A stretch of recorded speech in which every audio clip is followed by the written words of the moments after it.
If you get a big enough business, you will generate friggin' money out the other side, but you're using blunt force marketing. Like you're just shoving it and hoping something happens. As the CMO, you are responsible for revenue. You got to be real with yourself. At what point in time is it because you're excited about the idea or the product, or is it really going to work? So if you can't show the math on why you're going after an opportunity, you've got a rope in your hand, you're swinging above your head, and you're just throwing it at a herd. Welcome to Marketing from the Edge podcast. I'm Cody Alexander. I've directly generated over $200 million in net revenue over the last 5 years through innovative marketing and a numbers-first strategy. Joined with me is my dad. John Alexander has become the go-to expert in the direct marketing field, generating over $1.5 billion in revenue over the last 5 years. Sought by both board of directors and nine-figure businesses, he is an owner/founder of Centurion Publishing and is on the journey of growing this brand new business from 0 to 100 million in annual revenue. Today, we're going to discuss how to find the hidden piles of money in your business. I accidentally asked my dad a question that led to an amazing 30-minute conversation that shows you exactly how. If you want to figure out how to handle too much opportunity, what to do when you're at a crossroads, what direction to take the business, or you just want a step-by-step guide to generating more revenue year after year, that's exactly what you can expect in today's episode. Get ready. We came in and you brought up this really interesting topic, so I thought it'd be good to jump on here, record it, because it was really interesting how you decide what's important. Yeah. So I had a call earlier this week with somebody I've talked to on and off that jumped into a CMO role that they weren't necessarily ready for, right? And, they're like, hey, I'm in the role and been doing it for about 2 weeks. And then I figured I'd reach out to you because you've been a CMO way longer than I am. So why don't we talk about a few things? And there were several ahas for him on there. So, okay. And I don't know why, right? I just know what I know. So I just share it. I'm about to give you the secret sauce, right? Yeah. I got the secret recipe to Coke. But this one was because they're in a market that there's just so much going on. There's so much opportunity. And he's like, look, everything we're doing is urgent, but most of it's not important. And there is no ranking from importance. There's no priority everything, list. From cleaning a bathroom to putting out a fire is all the same urgency, which is false, right? Yeah. And so we started going down this conversation around there. And, there's lots of things that, it's cool because books are awesome. Like I love books. I love listening and reading from somebody that did something in the past, but then you have to take that book, that theory, and put it into practice in your world. Right. So, there's lots of things that I've read from books in the 50s or 60s that just don't work today because it worked in a time and place. There's lots of stuff I read today that would have worked in the 40s or 50s, right? There's stuff that I've read about marketing in the 1880s that works today, right? So there are timeless things in there. But one of the things that came up was the whole urgent, important, non-important quadrant thing, right? Right. The four quadrants. The four quadrants, right? Yeah. And the thing is, in practice, it sounds really good. For somebody that has no structure whatsoever, it's great, right? Right. Yeah. But once you get some structure into it now and you put it out in the real world and let it get bloodied a little bit, then now you start adjusting, right? So all these things sound great in theory, but in practice, they don't quite work the same way. And they also sound great because they sell a lot of books, right? But, like Mike Tyson used to say, like everybody's got a plan until they get hit in the nose. It's punched in the mouth. But, punch in the mouth. But, being punched in the nose isn't very pleasant either if you've ever had that happen to you. But I think sometimes a book is written to the lowest common denominator, right? For it to be mass market appeal, it has to be simple. Yeah. And it's like marketing promo. Well, it's efficient to a degree. And then there's another layer you can add on to become even more efficient with your priorities. Like the 80-20 rule, right? Like we all know it's a rule. That doesn't mean it's not 95-5, right? Right. That doesn't mean it's 93-7, right? There's all kinds of nuances. But as we started through this thing, one of the things that became readily apparent was that nobody really knew then, okay, what's the next step, right? Well, we knew we weren't supposed to be working on create the same urgency for everything. And most people know, okay, we're not supposed to have the same urgency to everything. And really, in order to accomplish something, you can't just check it off on a to-do list. You have to have short, mid, and long-term things.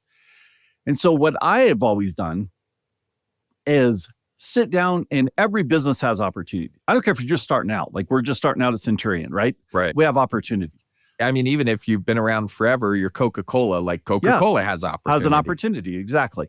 So you sit down and you write up all your opportunities. So could you make your telesales better? Is your website need improvement? Is your customer service poor, right? Is your fulfillment shitty? Yeah, Like, dude, product, whatever. so right now you're making no judgment. You're just literally dumping them all on a piece of paper. Right. Like, that's how I do it anyways. I'm going to walk you through. This is what I do every January.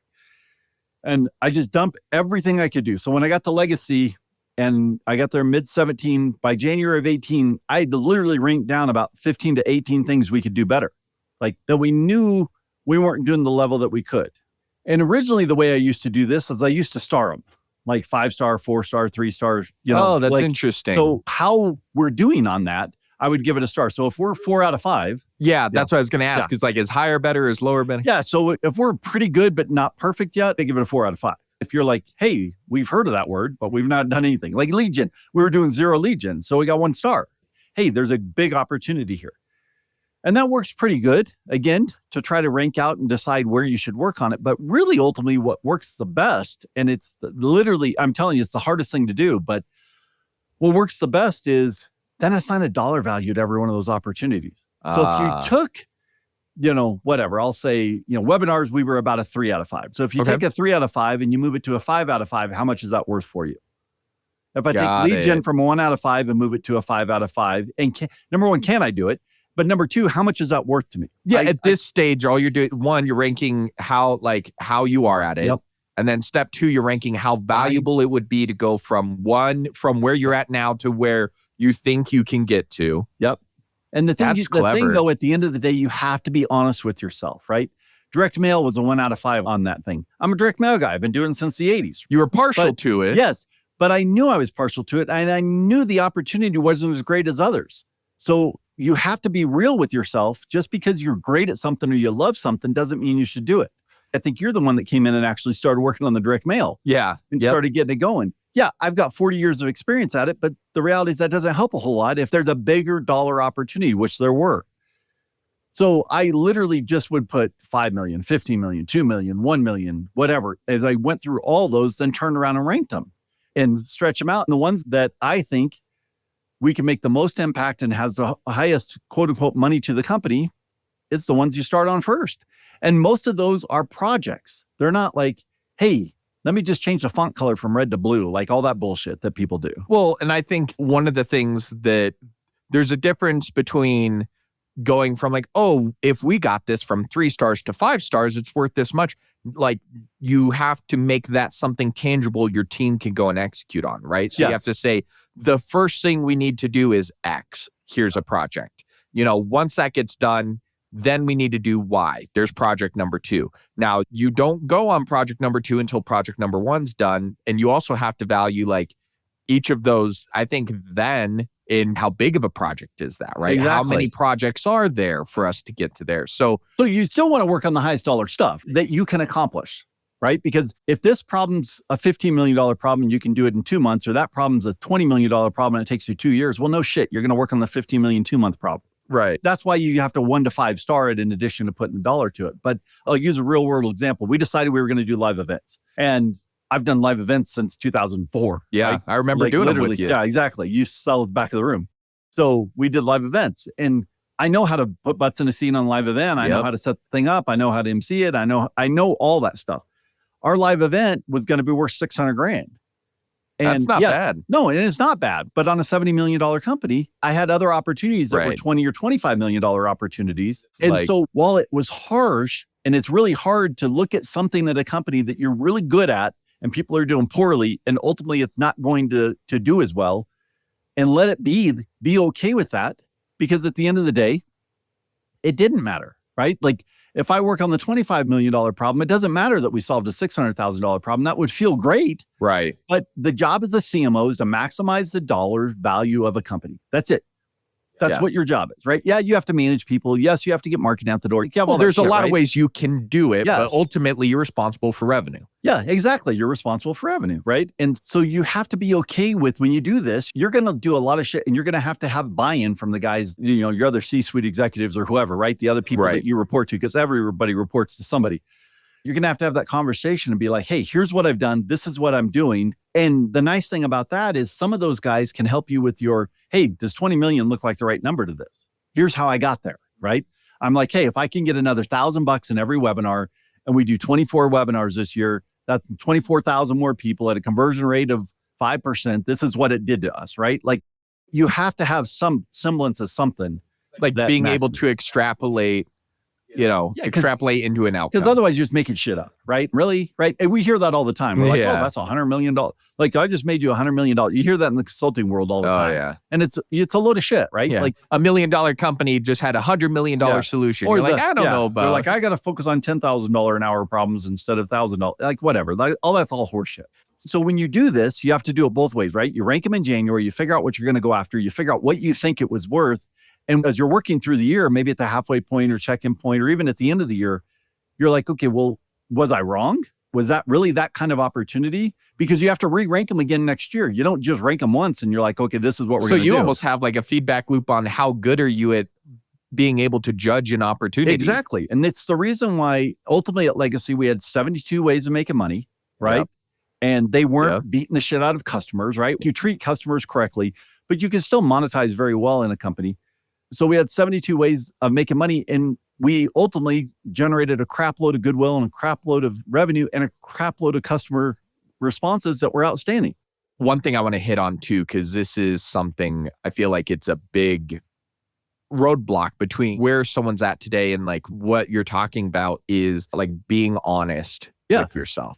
Yeah. Right. And I think that it's so easy, like you said, like, oh, direct mail. Like it's so easy to put personal bias in, like you're betting on how good you are. Yep. Right. Instead of using numbers to extrapolate to a outcome. Right. And like you said, hey, if we do this, we can expect about 1,000 more people.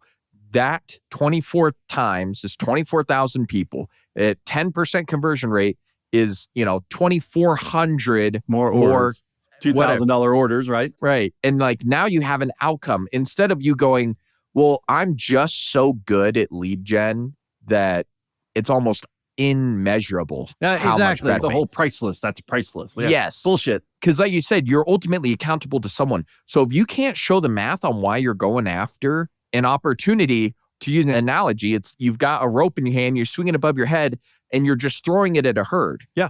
And you're saying like, well, naturally, I'm going to catch the best one. Like, no. You'll love this analogy. It's one of the things I said when I first got to Legacy.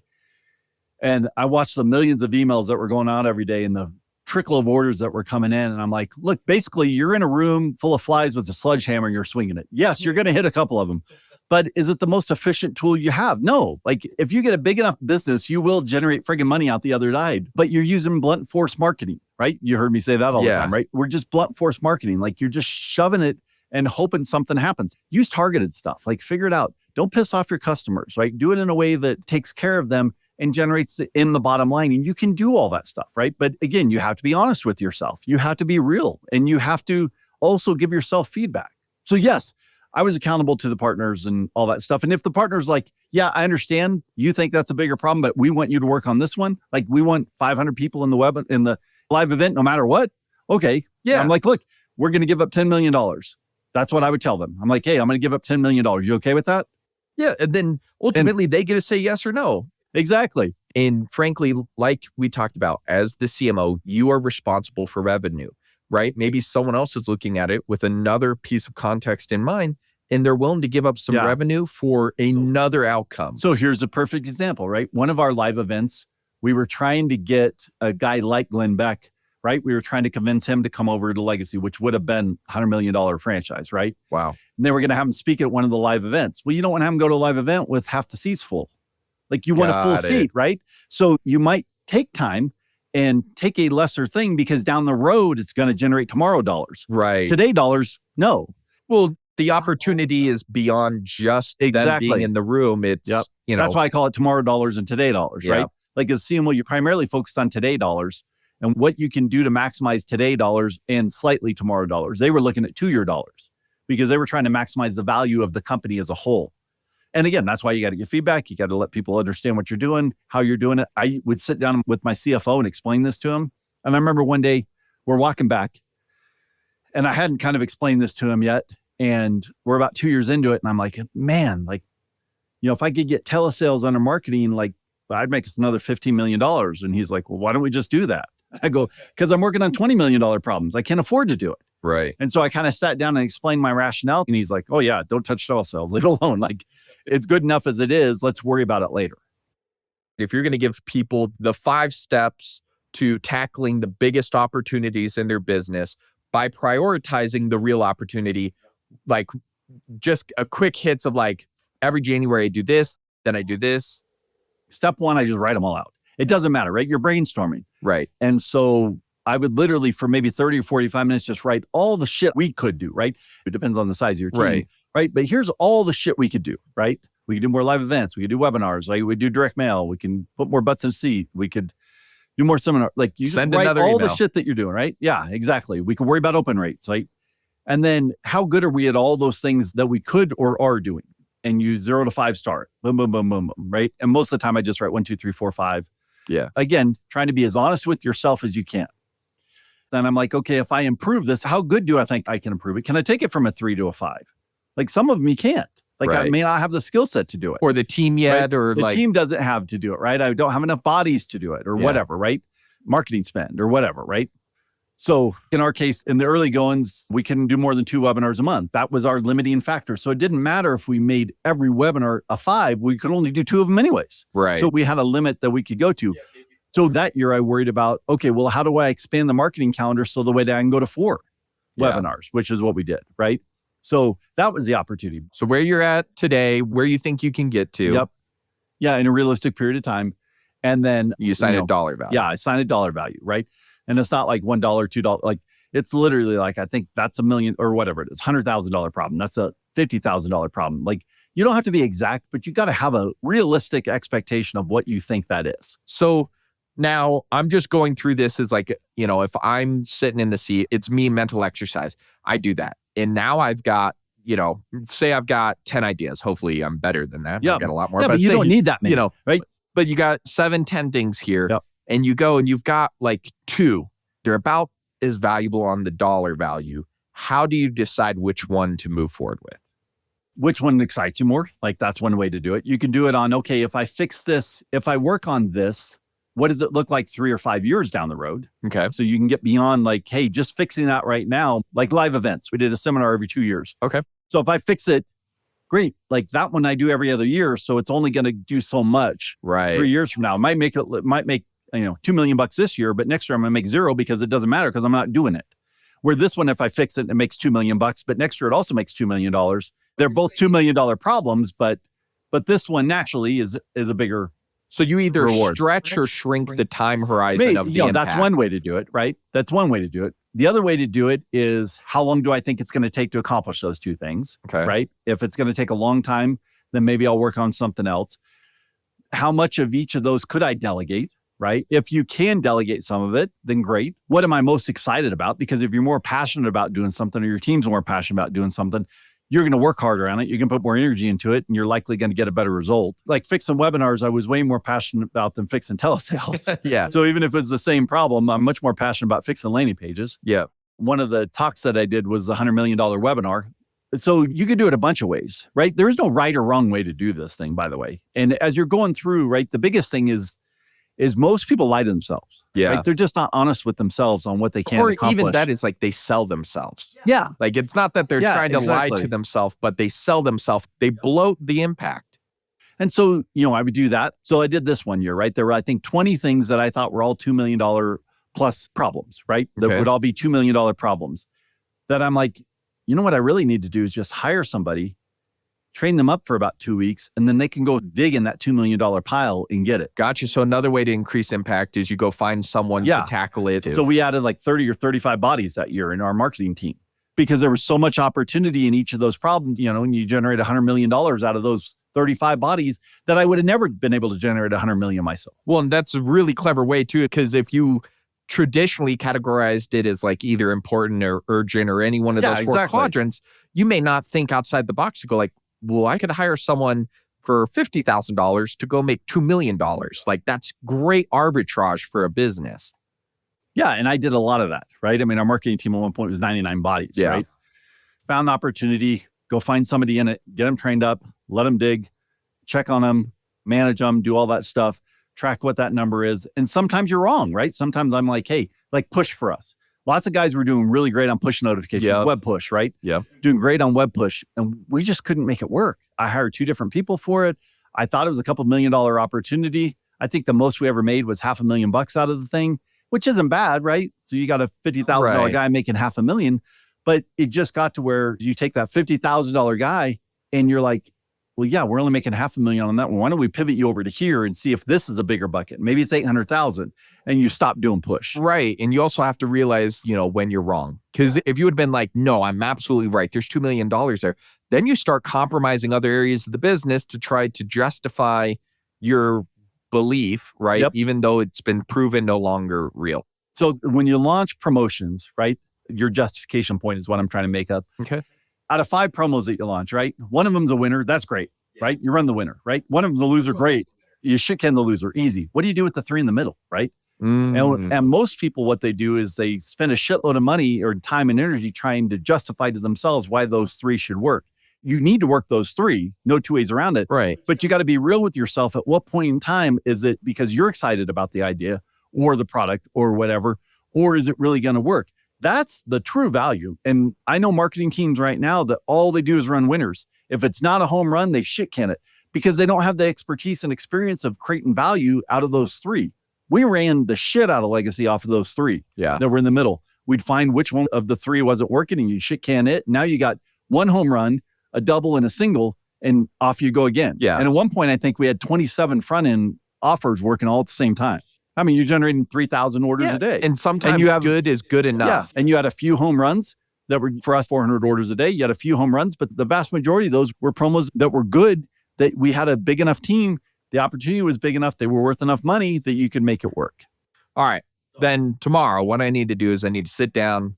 I need to brainstorm all my ideas. I need to put them down. I need to rank them, be honest with how good we are now, figure out how good we could be, and figure out how valuable each of those is. And then I just need to take the most valuable one and go after it and use smart, intelligent context. Yeah, there's not like, oh, ignore all the others and just focus on bullshit. Yeah, right. Like there's be smart. Life doesn't follow a perfect checklist every time. Otherwise, if I wrote a book, that's what I would say though. I'm like, hey, shit on all the others and go after it because it sells. But right. Yeah, but it has to be overly structured for it to be efficient. All right. Well, I hope this was as valuable for you guys as it was for me. As soon as he started getting into it, like, all right, hold on. We got to turn the microphones on because this is too valuable to just live in this room. So hopefully you guys got some value out of listening in. Thank you, Cornhole, for coming up with this idea. See you guys around. Awesome. Good luck out there. Go make some money. You've been listening to Marketing from the Edge podcast. If you want to hear more of our thoughts every week, visit marketingedgepod.com. We'll share more of our very best lessons, thoughts, strategies for growing a business, as well as some personal stories here from the edge of the world. Invest a couple minutes of your morning and we'll give you the blueprint to growing your business from where it's at today to where you want it to be. That's marketingedgepod.com. If you want to reach out to us directly, feel free to email Cody at marketingedgepod.com and you might get a surprise bonus.